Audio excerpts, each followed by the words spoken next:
Local to global news at your fingertips. మీ చేతిలో ఒక ఆయుధం. డౌన్లోడ్ రా TV app. Media legend Ravi Prakash is back. 30 పడకల నుంచి 50 పడకల హాస్పిటల్ అప్గ్రేడేషన్ పిల్లగడ్డ పట్టణంలో జరగడం నిజంగానే చాలా అదృష్టంగా భావిస్తున్నాం. ఈ ప్రాంతానికి అప్గ్రేడేషన్ పడకల హాస్పిటల్ చాలా ఇంపార్టెంట్. అందరూ కూడా ఫెసిలిటీస్ ద్వారా కావచ్చు, లేకపోతే స్టాఫ్ కావచ్చు, అన్ని విధాలుగా ఆపరేషన్ చేసడానికి కావచ్చు. బిల్డింగ్ చూస్తే లోపల చాలా చాలా బ్రహ్మాండంగా ఉంది. కలెక్టర్ గారు కూడా చాలా బాగా కట్టడమే కాకుండా చాలా స్పేషియస్ గా ఉంది.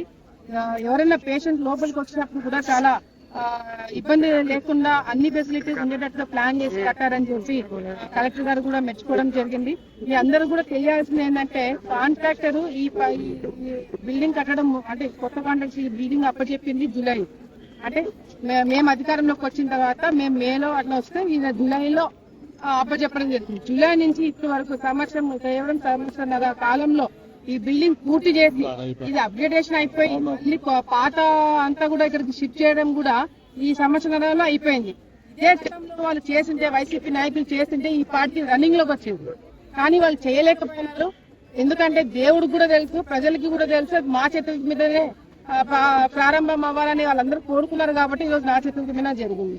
అది కూడా ఈ రోజు శోభా నాగిరెడ్డి గారి జయంతి రోజు మా అమ్మ కోరిక 30 పడకల నుంచి 50 పడకలు, తొందరలోనే 50 పడకల నుంచి 100 పడకల హాస్పిటల్ ఆలగడ్డకు తీసుకొచ్చే బాధ్యత మేము తీసుకుంటామని చెప్పి మరొకసారి తెలియజేసుకుంటూ, ఈ రోజు ఈ బిల్డింగ్ అంతా టైంకి పూర్తి అవ్వడానికి కారణమైన కాంట్రాక్టర్ కావచ్చు, ఇంజనీరింగ్ డిపార్ట్మెంట్ కావచ్చు, డాక్టర్స్ అందరు కావచ్చు, ఇక్కడున్న స్టాఫ్ కావచ్చు, ప్రతి ఒక్కరు కూడా ఈ రోజు కష్టపడి ఈ విధంగా ఉండాలి, ఇట్లా ఉండాలి అని దగ్గర ఉండి డాక్టర్లు ఈ బిల్డింగ్ పూర్తి చేయించుకోవడం జరిగింది. సో కాంట్రాక్టర్ దగ్గర నుంచి, ఇంజనీరింగ్ స్టాఫ్ దగ్గర నుంచి, మెడికల్ టీం దగ్గర వరకు ప్రతి ఒక్కరికి ఇది మా కష్టం కాదు. వీళ్ళందరూ ఈ రోజు దృష్టి పెట్టి చేయడం వల్ల కంప్లీట్ అయితే వాళ్ళందరూ కూడా నేను ప్రత్యేకమైన ధన్యవాదాలు తెలియజేసుకుంటూ, ప్రజలందరూ కూడా ఇప్పుడు ఈ కార్యక్రమాలన్నీ కూడా ఇక్కడ జరుగుతున్నవన్నీ కూడా మేడం గారు చెప్పినారు.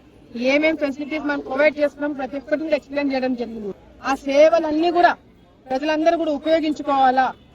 బయట కార్పొరేట్ హాస్పిటల్స్ కన్నా గవర్నమెంట్ హాస్పిటల్స్ బ్రహ్మాండంగా పనిచేస్తున్నాయనే పేరు ఈ రోజు మా ప్రభుత్వం మేము పేరు తెచ్చుకుంటామని మరొకసారి తెలియజేసుకుంటూ, అదే విధంగా డయాలసిస్ సెంటర్ ఒకటి ఆలగడ్డలో ఏర్పాటు చేయాలని చెప్పి మేము కూడా ప్రయత్నం చేస్తున్నాము. 100 పడకల హాస్పిటల్ తప్పకుండా వస్తుంది.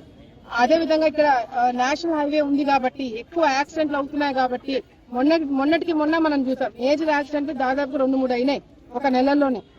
అటువంటివన్నీ అవి ఏదైనా సీరియస్ కేసులు అవుతే మళ్ళీ వాళ్ళ నంద్యాలకు ఎక్కడికో తీసుకుపోయి టైం వేస్ట్ అవుతుంది. అందుకే ఇక్కడే ఒక ట్రామా సెంటర్ పెట్టాలని చెప్పి కూడా మేము ఆల్రెడీ ప్రపోజల్ జరిగింది. కాబట్టి ఇవన్నీ వస్తే హెల్త్ కి సంబంధించి, ఆరోగ్యానికి సంబంధించి మనం ఎక్కడో వెళ్లాల్సిన అవసరం లేదు, పక్కకి వెళ్లాల్సిన అవసరం లేదు. ఇక్కడే మన ఆలగడ్డలోనే, మన ప్రాంతంలోనే మనము అన్ని ఫెసిలిటీస్ ప్రొవైడ్ చేసుకోవడానికి అవకాశం ఉంటుంది. కాబట్టి తప్పకుండా మేము కూడా దీని మీద దృష్టి పెట్టి ఇంకా డెవలప్ చేస్తామని కూడా తెలియజేస్తున్నాం. మరిన్ని వీడియోస్ కోసం ఛానల్ ని సబ్స్క్రైబ్ చేయండి. లేటెస్ట్ అప్డేట్స్ కోసం వాట్సాప్ ఛానల్ ని ఫాలో చేయండి. అండ్ లింక్ డిస్క్రిప్షన్ లో ఉంది.